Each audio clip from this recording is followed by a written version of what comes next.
Venezuela అధ్యక్షుడిని బంధించిన తర్వాత ఇరాన్పై యుద్ధం చేసి భంగపడిన అమెరికా ఇప్పుడు క్యూబాను లక్ష్యంగా చేసుకున్నట్లు తెలుస్తోంది. క్యూబాతో ఉద్రిక్తతల నేపథ్యంలో ట్రంప్ వ్యాఖ్యలు అందుకు బలాన్ని చేకూరుస్తున్నాయి.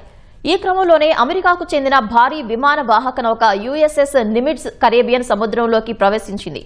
క్యూబాపై అమెరికా తన దౌత్య సైనికపరమైన ఒత్తిడిని పెంచుతోందనటానికి ఇదే నిదర్శనమని నిపుణులు భావిస్తున్నారు.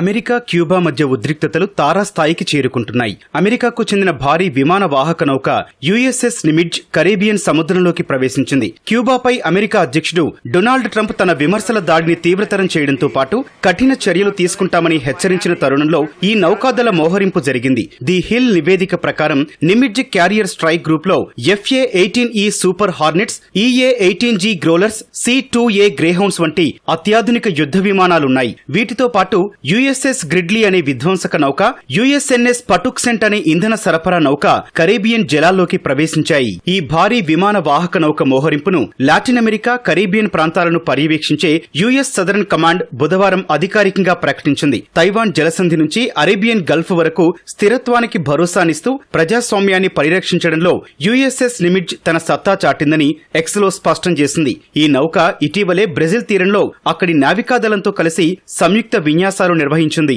మరోవైపు 1996లో అంతర్జాతీయ జలాలపై 2 పౌర విమానాలను కూల్చివేసి 4 మృతికి కారణమైన ఘటనలో క్యూబా మాజీ అధ్యక్షుడు రౌల్ కాస్ట్రోపై అమెరికా న్యాయశాఖ హత్యా నేరాలను నమోదు చేసింది. క్యూబా స్వాతంత్ర్య దినోత్సవం నాడే ఈ అభియోగ పత్రాన్ని నమోదు చేసింది. దీనిపై స్పందించిన అమెరికా అధ్యక్షుడు ట్రంప్ తమ యంత్రాంగం దృష్టి మొత్తం క్యూబాపైనే ఉందని, క్యూబా నుంచి వచ్చిన వారికి తిరిగి అక్కడికి వెళ్లి తమ కుటుంబాలను కలవాలనుకునే వారికి ఇదొక చారిత్రక ఘట్టమని అభివర్ణించారు.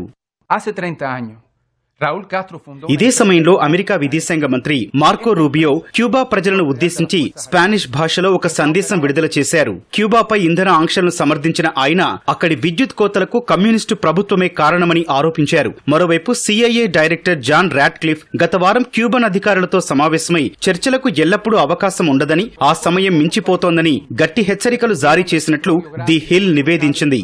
అమెరికా హెచ్చరికల నేపథ్యంలో క్యూబా కూడా ఎదురుదాడులకు సన్నద్దమవుతున్నట్లు తెలుస్తోంది. ఇటీవలే క్యూబా సైన్యం దాదాపు 300 సాయుధ డ్రోన్లను కొనుగోలు చేసినట్లు సమాచారం. ఈ డ్రోన్లతో అమెరికాలోని గ్వాంటనామో బేపై దాడి చేసేలా ప్రణాళిక రచించినట్లు అమెరికాకు చెందిన ఓ పత్రిక కథనంలో పేర్కొంది. ఇప్పటికే డ్రోన్ యుద్ధ తంత్రంతో ఇరాన్ చేతిలో దెబ్బతిన్న అమెరికాకు ఇప్పుడు క్యూబా డ్రోన్లు కంటగింపుగా మారుతాయని విశ్లేషకులు భావిస్తున్నారు.